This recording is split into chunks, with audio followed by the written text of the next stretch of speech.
So, as Robert said, yeah, I am a master's candidate at the University of Missouri, but I figured I'd start by backpedaling a little bit. I think part of the reason why I'm here is because of the New York Times internship, and the idea behind this, I think this conversation is largely about like building a network, creating contacts. So I figured I'd start a ways back and sort of talk my way through about how I think I got here. So I pulled up right away my singles portfolio from around before I started grad school through grad school, and I figured I'd talk about how that kind of helped me get to where I am today. I did my undergrad at the University of Wisconsin. I studied political science and Middle East studies, and so I had a very strong interest in obviously politics in the Middle East, and I studied Arabic. And I stumbled into photojournalism pretty late in the game, in my opinion, in my junior year of school. So when I picked up a camera, I was immediately interested in shooting politics, and this is from a campaign event that President Obama did at the University of Wisconsin campus. So I was shooting politics. I also eventually went out to Washington, D.C. twice, actually. First as an intern on Capitol Hill, which is kind of where I started learning how to network with people. I was doing politics-related stuff. I wasn't doing photo, and I talked to a lot of photographers while I was out there, and they gave me some advice, but one of the things that you were taught when you were going out to DC in the first place was that you had to be good at networking. Everybody expects you to network all the time. It's just kind of the status quo. So I went to DC that first time, and then eventually I went back to try to start freelancing, and that didn't really go so well, but I did make some photos that I liked while I was out there during the inauguration. And after that, this is skipping around a little bit, I went to Egypt for a couple weeks and tried to explore the Middle East interests as well.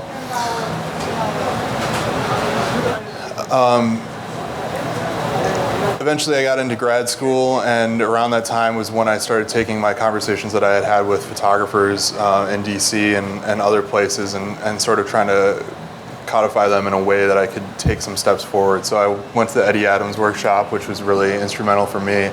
And I took that networking mindset and I figured, okay, there's a lot of great people at Eddie Adams that I can learn from and talk to and get their background, take their background that they have and use it to influence and inform the direction that I'm going. So this is a frame that I made while I was in grad school, but at the same time I was showing this portfolio to a wide variety of people at Eddie Adams and just reaching out to as many people as possible, because my background not being from photojournalism, it made a world of difference for me to get that information from as many people as I could and take it and put it into what work I was doing. So I'm just some more photos of mine from grad school and projects that I did. This is actually one of the first photos that I made when I started freelancing for the New York Times, which I started doing before I started my internship. The idea was to do as many portraits as possible, and this guy gave me a tremendous amount of time, and I waited, and 3 hours later he was just exhausted, and he dropped down on a couch, and I made the frame that I knew that I needed the entire time. And then the other thing that I did, despite having like specific interests, is I tried to vary as much as possible and shoot as many different things as I could. So I'm not necessarily a portrait person, but I do a lot of portraits. It's just part of the job. I like shooting sports when I'm shooting sports. I'm not necessarily a sports photographer. It's not something I think about a lot, but it's something that has really, like, I've put into my portfolio to show that I have all these different strong suits. So that means that when I'm talking to different people, I can take that and sort of say, okay, you might be more sports oriented. If you're a wire photographer, you might need somebody that shoots sports. Here, I can show you that I can do that as well. So it's important to, if you're good at that, it's important to have that in your back pocket so you can show that and just show that you can be reliable in a number of circumstances. And then you're always looking for the moments that are like beyond the normal sports, and these are the things that I actually like shooting most when it comes to sports. This is a star player at University of Missouri kissing his mom after a game after he broke believe it was the sax record for the University of Missouri. Shane Ray, yeah. Yeah. So, and again, you're always looking for something different, so I really enjoy doing that, and I just put that in my portfolio just in case somebody is looking for that. You should always tailor to know, you should know what your person is looking for and tailor to that, but sometimes you're just casting a wide net, which is kind of what I feel like I did before I came to the New York Times, was casted a wide net. And then I'm going to show one other thing, which is a project that I did, and this is something that's important to me because of what I was hearing when I was doing all these networking things and showing my portfolio around, was that I really wasn't doing intimate work. And it was really kind of a hard thing for me to hear. It made me not want to show my work as much, because with my interest in the Middle East and the photographers that I liked following, I knew that their work was intimate. I knew that's what was driving them to get more assignments and do more stories and just drive home the point that they were trying to share. So it really was hard for me to hear, like, you're not doing intimate work, and not really knowing how to get into doing that style of work. So I applied for about 25 to 30 internships the year before last, and I was a finalist at a bunch, and I didn't get any of them. And it was like, okay, what am I going to do with my time now? And I took the summer and I went to a part of Wisconsin that's pretty remote, and just started digging into a story that I had been thinking about doing for a while. This area was a big commercial fishing area. Maybe 50 to 100 years ago, it was all commercial fishing, and now there's about 15 people left, down from maybe 500 or more, that commercially fish this area. And I walked up to this guy. This is Jeff. Jeff never really wanted to show his face in any photos. He had been in documentaries and other things before, but never got a good photo of Jeff. I walked up to him on the dock one day and I told him, hey, I want to do a story about your family. And he didn't really ask why. He didn't really push me on it. He said, okay, show up, come out on the boat with us. And so I went out on the boat and I photographed how their life intersects all these different things. It's the commercial fishing, the history of fishing in their family. Jeff was particularly religious. He passed away in December.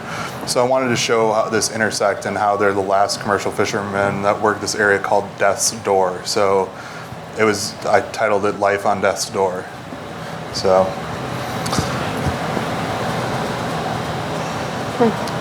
I think that's, for me, it was one of the most important things that I've done, and my folks actually just moved up to Door County where this happens.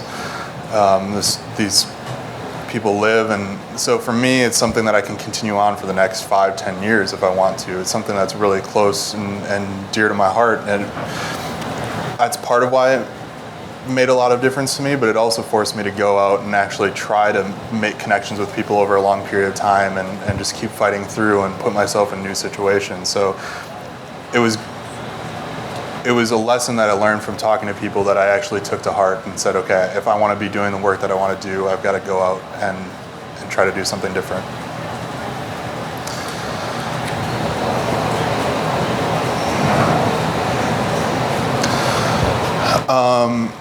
I can show one last thing real quick, and just let me know when I'm going to jump in. Yeah. The last thing that I think really hopefully made a difference in terms of getting to the New York Times was work that I did that was kind of in the vein of the news photography that I was really good at, but also gave me an opportunity to try to push a little bit into intimacy or making different images, and also showing that I was reliable. So one of the contacts that I made while I was at Eddie Adams' workshop was with Idris Latif, who's editor in charge of Reuters for the United States. And he does a lot of their kind of special projects that happen in the United States. He oversees those kinds of things. I was heading back to Missouri for my second semester or second year of grad school. And I was watching on Twitter and I started seeing tweets about Ferguson and things happening in Ferguson. And I didn't really know what was going on. I didn't know how big of an impact this was going to be on the United States, but I knew that there was news going on there. And I reached out asking if both my contacts at the New York Times and Reuters, if they needed anybody down in Ferguson. I wasn't down there yet. I was actually going to be moving in a couple days, but I figured, okay, I can adjust my schedule. I'll go down. and everybody said, no, we're good, we don't need anybody, we've got enough people. And then they'd pick up a second person that was in town, and then they would say, no, we don't need anybody, we're good. So I moved back down to Missouri from Wisconsin, and I just drove over to Ferguson. I figured at least I need to know the lay of the land, I need to know what's going on there, and then if somebody does hire me, I'll be more well-informed.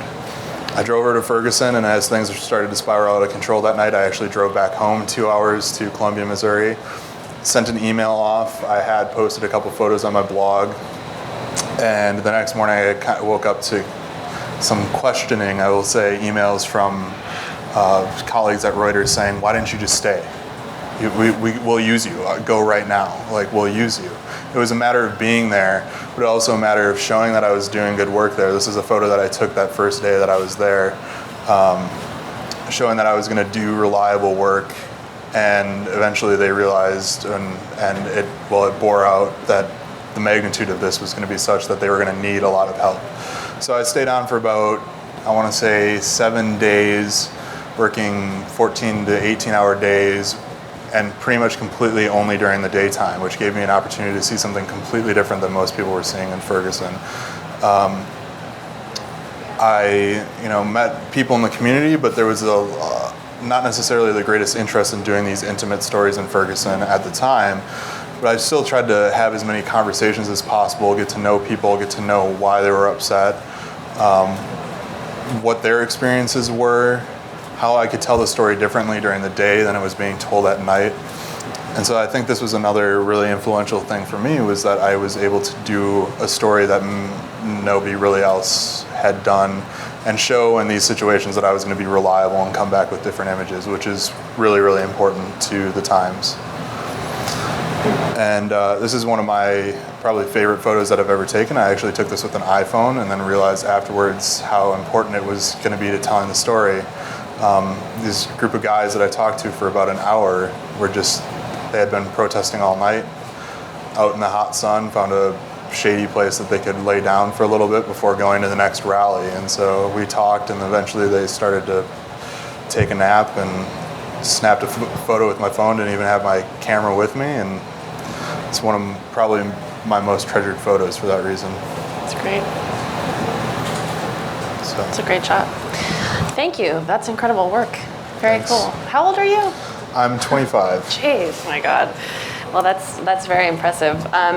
I guess I would start sort of in reverse. Okay. And talking about deciding to go to Ferguson when everybody's sort of saying no, no, no. Mm. When do you push through when do you say, okay, fine, I won't do it? And when do you, what was your gut instinct to just say, I'm just going to go anyway? So that was a really hard decision for me, just because there's a lot of young photographers, and I totally understand this. There's a lot of young photographers who think this is something that's happening. I need to be there. I need to witness this. I need to document this. And my first question in my head is what am I going to be able to contribute that nobody else is going to be able to contribute? Honestly, this is one of those things I actually didn't know until I got there, and I got my assignment, and I knew that I was working during the day, and I had a super talented staff. Idris Latif was there on the ground towards the end of my time there.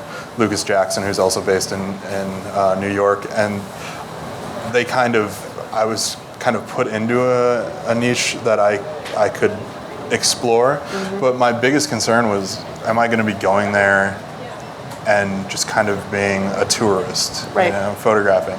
And for me, it was a matter of seeing all this coverage every night and knowing that there was more that could be done, especially following a couple of photographers. One in particular that I use as an example a lot is Matt Ike. That's great. Looking at issues in communities and looking at how can you take this broader news-oriented or issue-oriented narrative and make it something that's intimate and accessible to a lot of people. And so it was really important for me to be maybe I can go in there and take a different angle. Maybe I can do important work. So there were, University of Missouri is 2 hours away, and there's a lot of photojournalism students there. Mm-hmm. There was a lot of discussion what the school was going to do if the student-run organizations wanted to cover Ferguson. Right.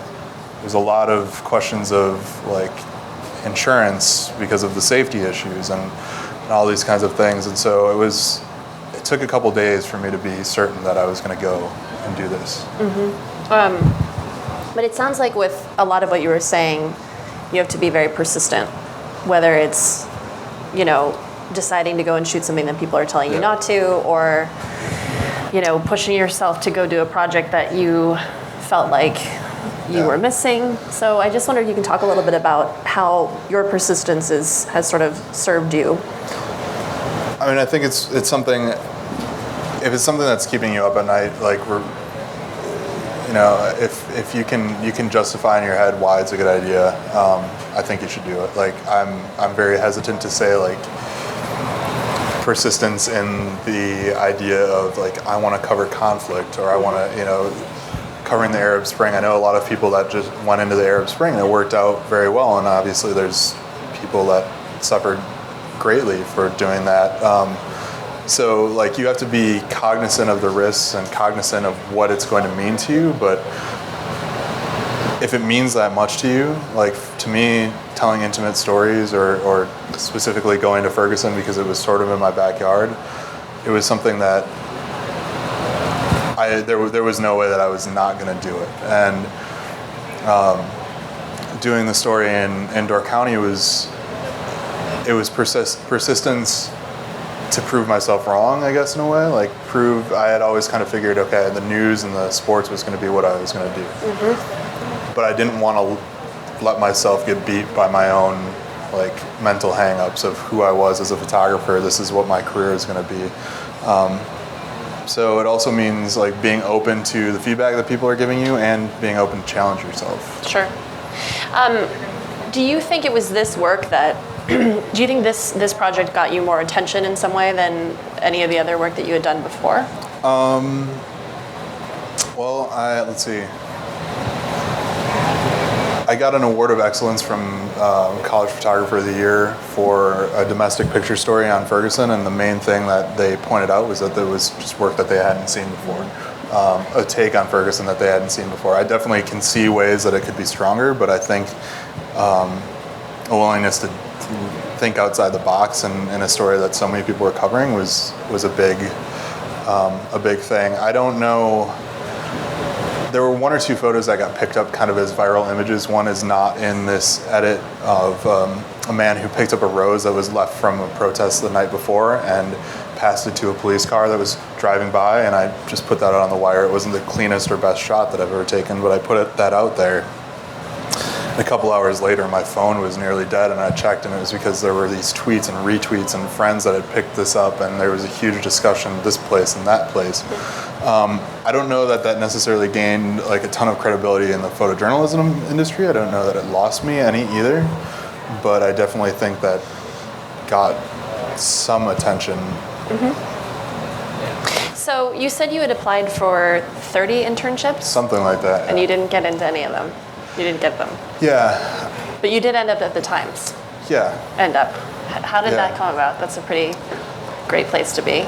So when I was in Door County, I'll actually pull up one of these images. When I was in Door County, I was working on that story, and I got a call from an editor at the Times, one of the new national editors that's been there now a little over a year, I think, Tanner Curtis, and he said, hey, are you in this area? I said, yeah, and I realized I was probably the only person within 3 hours of that area afterwards. So he said, we've got this story about the rising water levels in Lake Michigan, which historically it's been going down. This was the first year that it was going up. And he said, do you want to shoot this for us?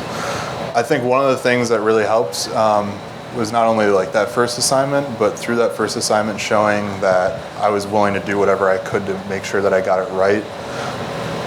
The Times is I would say, completely different beast than any other newspaper. And how so? You have to be willing to point your lens in the complete opposite direction that everybody else is, and know that if something important happens behind you, you're taking a gamble because your gut tells you that something more interesting or just better in general will happen where you're pointing your lens. You have to take risks and be okay with them not paying off, but you also have to be reliable enough to know that even with all the risks, you're still going to have something at the end of the day. And then you just have to be willing to put in the extra time to research, think about something differently, and then the extra time shooting. So this was a story that I did on the water levels, and it was supposed to be a 1-day shoot. The weather was terrible. Nobody was in the water because the water was like 50-some degrees, and they wanted people out enjoying the water and enjoying the weather. And I ended up working on it probably 3 days. And I didn't ask for any extra money for my time. I just wanted to get it right. And that's kind of the idea that I took to every freelance assignment I had after that. Was like, I'm going to put in the time to get it right, show that I'm reliable, and then get them something that they didn't expect. I think that's the hardest part too, is you've got some of the smartest people in the industry that are looking at your photos when you're done, and you're trying to make something that they don't expect. So in a way, it's kind of like, it's that added challenge. So then how did that lead to, I'm sorry, I'm not quite sure I got that. How did that lead then to the internship? So the internship, I think it was doing these things, like trying to show that I was up to the challenge led to the internship. I mean, I applied as everybody else did, but I think what helped for me was having that relationship before and having done some assignments, which not everybody's going to do, but no matter what you're doing, I think it's super important to just be able to show like, hey, I can go above and beyond or look at something in a different way. Sure. Because those are the things that they're looking for. How did Tanner find you? Tanner found me because of Blink. Really? Yeah. Interesting that you say that. Yeah, I forgot. If only we had someone here to talk about Blink. So that was great, and I don't know, I haven't necessarily. I've connected with a bunch of editors on Blink, and I've been in school, so it's been not necessarily the normal like freelance career, but Blink was definitely. I added Tanner, and he saw that I was the only person around, and it worked out. They wouldn't just call you because you were the only person around, but it certainly helps that you had that connection. Sure. So. Well, yeah, I mean, that's half of it. What do you think, so you mentioned you went to the Eddie Adams workshop, you've found things through Blink, you did freelancing work. What do you think has been the most important thing that you've been involved in, whether it's the internship, whether it's the workshop, whether it's just being networked online, that's helped you the most to kind of start growing your career?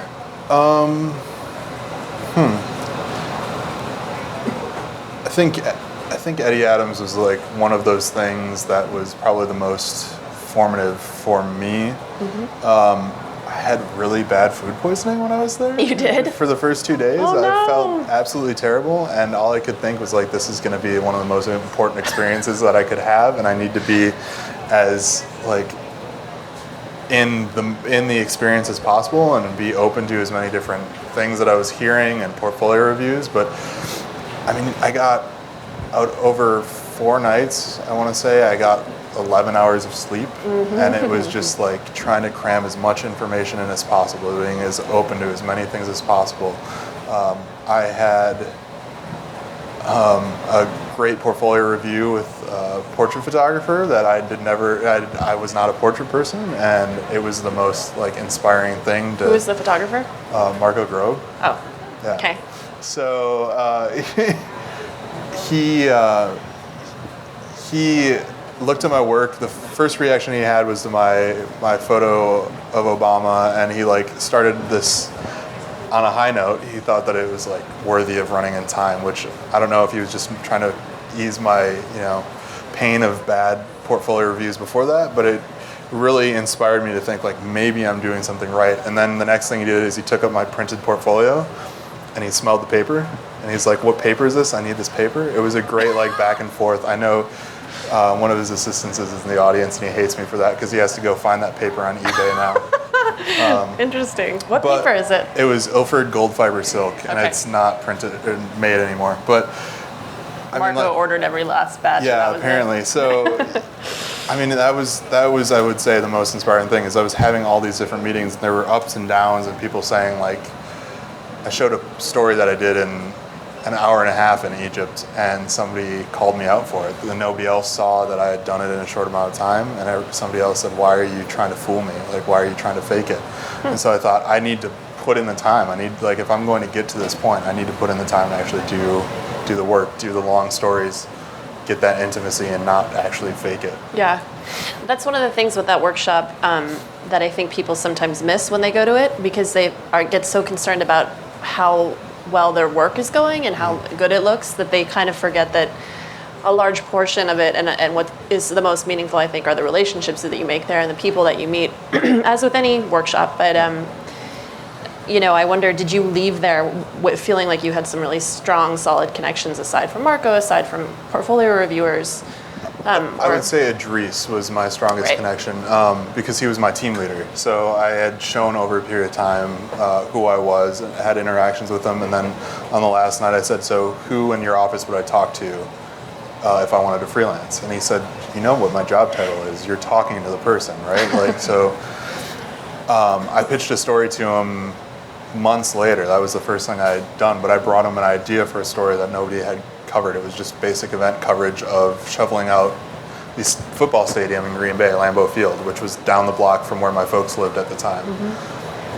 Hopefully that endeared myself in some way, because I was able to take this weather-related event, make it interesting, get it out on the wire. Beyond that, I made a lot of like social network connections and got to know people. Didn't really necessarily turn into work, but I think there's I think people have a negative idea of networking sometimes. I think people find it like you're taking advantage of somebody, like, I'm going to go talk to this person because they're going to give me a job or they're going to be important to know one day. My impression was like, I'm going to meet these people, and who knows if they're going to give me a job one day, but they're at least very interesting people to talk to. They're people that I could be friends with. In Lucas Jackson and Victoria Will's case, the couple, I talked to them because they had a puppy. It was fun to play with their dog at Eddie Adams, but in the long term, it was like, they seem like great people to know. And now I see Lucas every once in a while now that I'm in town, and it's important to have the right mindset when you're going into networking too. Yeah, it might not always pay off, but it's not necessarily like you're looking specifically for a quick return on investment or anything like that. You're not taking advantage of somebody. You're actually just trying to, I think of it more as building a group of friends that have a shared interest. Right. Yeah, I mean, I'm sort of curious how it is from the photographer perspective when you you sort of start creating your community, your network, your group of friends. It's hard sometimes to include, I would think, editors in that, because there's kind of that weird, like, I'm actually trying to be your friend, I'm not trying to kind of get a job out of you, but you can't, there's always that kind of nervousness. And at the Times, I'll pull up some work from the Times while I'm talking about this. At the Times, there's this like weird dynamic for me of, there's so many great people, and I would just love to be friends with these editors, but I have to answer to them for assignments in some way, and so it's like, what's the dynamic then, especially when they're coworkers and you haven't been there that long. But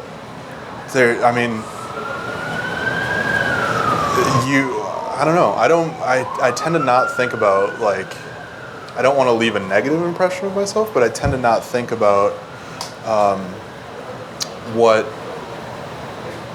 what it's going to get me. I mean, I hang out with a number of photo people, and it overlaps so much that, like, one of the sports editors from the Times, Jeff Ferguson, is always at these hangouts we have, or we're getting a drink and he's there. And so, did you just say he's drinking all the time? No. He's at the places, and we have similar friend groups, and so it's not necessarily like I'm going and thinking like, oh, my boss is here, or oh, it's somebody that's going to hire me for assignments when I'm done with the internship. I have a relationship with him regardless, because he's a nice guy, he's helpful, he's good to talk to, and then just go from there. Yeah, makes sense. Something that you mentioned before, I just wanted to kind of quickly circle back to, social networking. How has that impacted your career at all? Has it, or your, getting jobs? Do people find you through social? I actually think maybe before, I think I maybe added Tanner Curtis on Facebook before I got a Blink account, and I think that's kind of how he first knew who I was, and then I added him on Blink, and then it gave him a better idea of where I was and when he was looking for a photographer. But It is one of those things I think about a lot. It can get kind of out of hand, the social networking like aspect of, you have people, I've found people are adding me on Facebook now that I have no idea who they are. And I don't necessarily want to say no, because I was that person too. I mean, there's people that I've looked up to, photographers that I've looked up to. I just want to see what they're up to, where they're at, what they've got going on. So I add them on Facebook, and sometimes they accept you, sometimes they don't. And then you're on the other end of this thing, and it's like, I can see how this is getting out of hand. But I don't know. I mean, you're an editor. You can tell me from your perspective. I don't necessarily see Facebook as something that I'm like, I don't see editors that I'm connected with reaching out to me through Facebook. I think maybe it's a reminder to them that I exist, Yeah. which is a good way of getting jobs, is somebody to remember that you're actually out there. But I'm feeling more and more like we maybe reached the peak of using Facebook and Twitter and Instagram as a tool to connect in a way that would get us jobs, and like we might be on the downswing, because maybe that's just changed depending on where I'm at, and I'm the one getting friend requests now or something. But Interesting. So I guess if you kind of could offer a bit of advice to somebody who's, maybe a few years behind you in terms of what they can start doing now to kind of move in a direction of growing their network, their reach, and their, connections to people who can help them out, what would you recommend?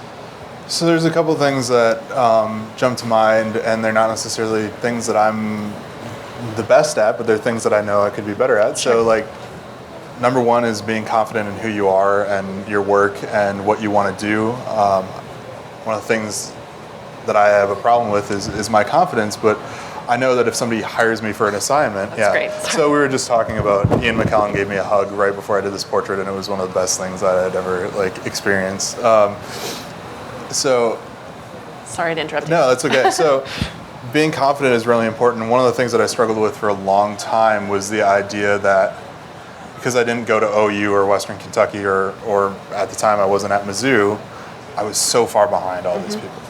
There's so many great young photographers and names that I was seeing that were going to workshops and things like that, and I was so far behind all of them. I'm never going to catch up. And now I'm 25, and there's another set of younger photographers that have just as much, or if not more, experience than I have.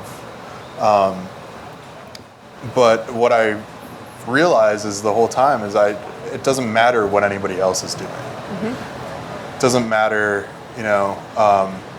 when you're starting off, you shouldn't compare yourself to others. You should be confident in who you are and what you're doing at the time and where you want to go, and just worrying about getting there. So I think that's the number one thing. In terms of like, if you're trying to grow and expand your network and get internships, it's about being open to what anybody wants to share with you, and sometimes you'll hear things that you don't necessarily agree with or want to hear, but you'll also hear things that conflict with each other. So it's about being open and cognizant of what's coming in and parsing out all that information, which is hard. And then the second thing is being genuine when you're getting the information. Like I said before, for me, networking, building these social networks, and it's not about what am I going to get out of it. It's what does this conversation that I'm having right now mean to me, to the person that I'm sitting across from. They're taking time out for me. It's not an obligation. You're not obligated to their time or their assignment or whatever it is. So just be genuine in your interaction with them, and I think those are the two biggest things that are going to get you far. Yeah, absolutely. I think that's incredibly true. I really appreciate that. So I guess if anybody has any questions, this is sort of when we would open this up to you guys. And any questions for Mark? I'm just going to keep flipping through like some of the stuff that I've done from the Times. So.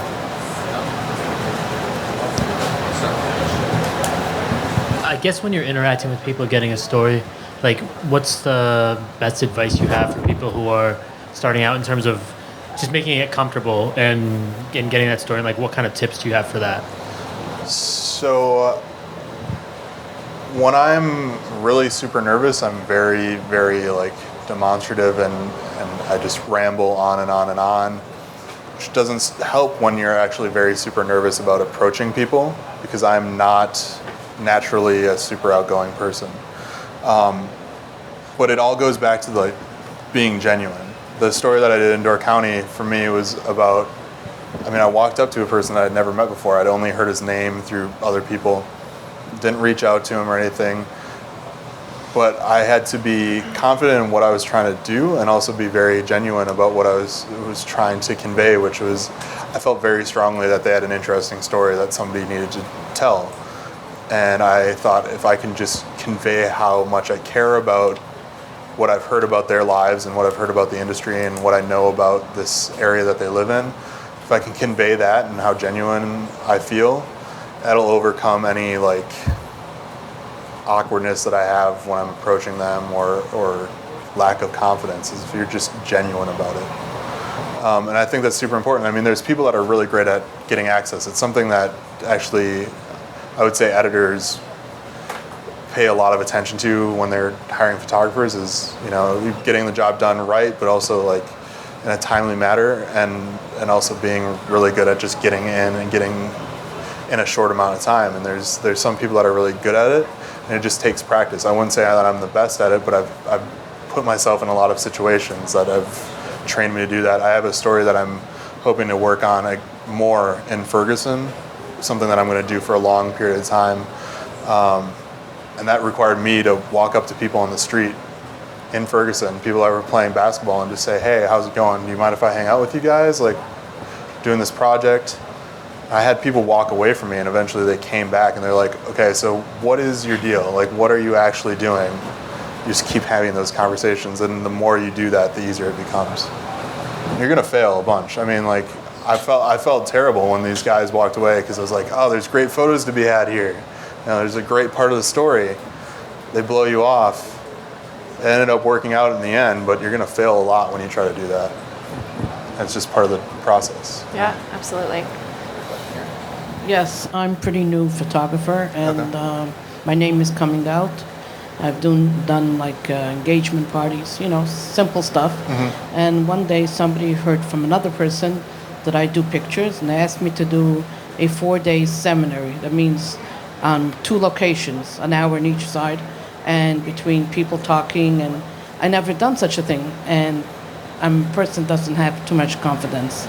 But when I do it, do a good job. Mm-hmm. How is there a way, I don't know if there's such a thing, but how's there a way to instill confidence in yourself and just say, you know what, even though I never did it, I fail, but I'm afraid of failing. I'm afraid of the fear of the unknown. Yeah. How do you overcome that? I am terribly afraid that I will leave this internship and a month from now, nobody will ever want to hire me again for unforeseen circumstances. It's really funny. You don't know. And I think, especially as creatives, we have this fear of failure. There's, for some reason, being a creative person has this negative aspect to it in the first place. Like, you're always hard on yourself. You're always judgmental of your own work. You're afraid that nobody's going to like what you're doing. But 2 things help me. One is really kind of silly and shallow, but if I'm hired to do something, I don't want to screw up because they've hired me to do it. So if it was like when I was going out in Ferguson the first time around, I'd stand back for a little bit and I'd be like, I really don't want to approach people. I really don't want to go make photos. And then I realized, like, I'm getting paid today to make photos, and they'll never hire me again if I just say, like, I didn't feel like it. So part of it is like you've got to do it because people are expecting it of you. But then you also have to find, this is the last set of photos that I'll pull up, is you have to find the reason why you love doing it in the first place. Coming from a background besides photography, I didn't necessarily have a love of photography first and foremost. I had a love of certain subject matters, and the photography brought me closer to it. I ended up finding this project that I could do that gave me confidence in myself as a photographer. It was about raccoon hunting in Missouri. And this is like a roundabout way to get to the answer to the question, but you have to realize that you're hopefully doing this because you enjoy doing it. Yeah, if you love it, then you have to, first of all, come to terms with the fact that you are going to screw up every once in a while. It's not always going to be easy. But if you love it, you're going to keep getting drawn back to it. You're going to find ways to be involved in it. And so the first time doesn't go well, then there's always a second time, because you're not going to allow yourself to stop there. You've got to keep going. So hopefully that helps in some way. I mean, I'm still struggling with it too. So I don't know. You're only 25? Yeah. I can't get over this. This is wisdom.